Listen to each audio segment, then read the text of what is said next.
నా పేరు కురవపల్లయ్య, బీఆర్ఎస్పీ రాష్ట్ర నాయకుడు, జోగులాంబ గద్వాల జిల్లా. గద్వాల జిల్లాలో మరి ప్రైవేటు పాఠశాలలు చేస్తున్న ఆగడాలను, చేస్తున్న దోపిడీని అరికట్టాలని గద్వాల జిల్లా డిఓ గారికి రిప్రజెంటేషన్ ఇవ్వడం జరిగింది.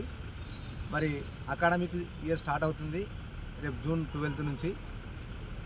మరి ఈ జిల్లాలో బడుగు బలహీన వర్గాల యొక్క, పేదల యొక్క సొమ్మును విద్య రూపంలో దోపిడిగా దోస్తున్నటువంటి ప్రైవేటు పాఠశాలలపైన కఠినమైన చర్యలు తీసుకోవాలని, మరి రూల్స్కు విరుద్ధంగా ఈరోజు జిల్లాలో ప్రైవేటు స్కూళ్ళు మరి విద్యా వ్యవస్థను రన్ చేస్తున్నాయి.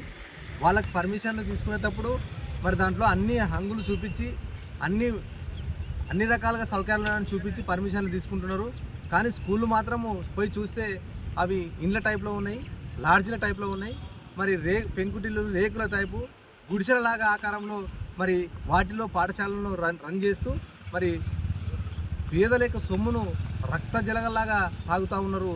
మరి ఇంకోటి అదేవిధంగా ఈరోజు జిల్లాలో ఇంటర్నేషనల్ ఢిల్లీ పబ్లిక్ స్కూళ్ళ పేర్లతో, మరి జాతీయ పేర్లతో మరి తీసుకొచ్చి ఈరోజు ఆడ పోయి చూస్తే ఏముండదు, పేర్లు మాత్రం ఇంటర్నేషనల్ లెవెల్లో పెట్టి ఓన్లీ చూపడానికి రంగుల ప్రపంచంలాగా చేస్తున్నారు తప్ప మరి దాంట్లో నాణ్యమైన ఎడ్యుకేషన్ ఉండదు.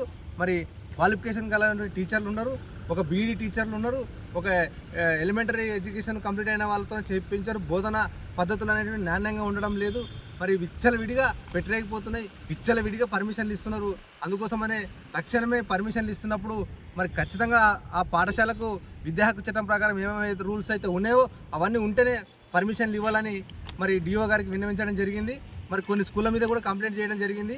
అవి ఇంతవరకు కూడా దాంట్లో ఏమి ఆట స్థలం లేదు, ఒక ప్రేయర్ చేయించడానికి గ్రౌండ్ లేదు, మరి అదేవిధంగా మౌలిక సదుపాయాలు లేవు, టాయిలెట్స్ లేవు, మరి ఉండాల్సినటువంటి తరగతి గదులు లేవు. మొత్తం కొట్టాల రూపంలో రన్ చేస్తూ వాళ్ళ లక్షల్లో దోపిడీ తింటూ ఉన్నారు. ప్రతి ఒక్క విద్యార్థి నుంచి వేలలో లక్షల్లో ఫీజులు తీసుకుంటున్నారు. ఫీజులు మాత్రం ఆకాశానికి ఉన్నాయి, చదువు మాత్రం అందపాతాలనుకుంది. ఏం చెప్పేది లేదు, చేసేది లేదు. మరి విచ్చలవిడిగా పెట్టలేకపోతున్నారు. అదేవిధంగా ఇప్పుడు అకాడమిక్ ఇయర్ స్టార్ట్ అవుతుంది, అప్పుడే క్యాన్వాసింగ్ చేస్తూ ఉన్నారు జిల్లాలో. మరి అదేవిధంగా బుక్కుల పేరుతో దోపిడీ, బెల్ట్ల పేరుతో దోపిడీ, మరి బస్సుల పేర్లతో దోపిడీ, ప్రతి ఒక్కటి కూడా దోసుకొని తింటున్నారు తప్ప మరి నాణ్యమైన ఎడ్యుకేషన్ ఇవ్వడం లేదు. మరి అదేవిధంగా ఎస్సీ ఎస్టీ విద్యార్థులకు మరి ప్రైవేటు స్కూళ్ళు 25% మరి ఇవ్వాలి, సీట్లు ఇవ్వాలి, కానీ అది కూడా తుంగలో తొక్కినారు.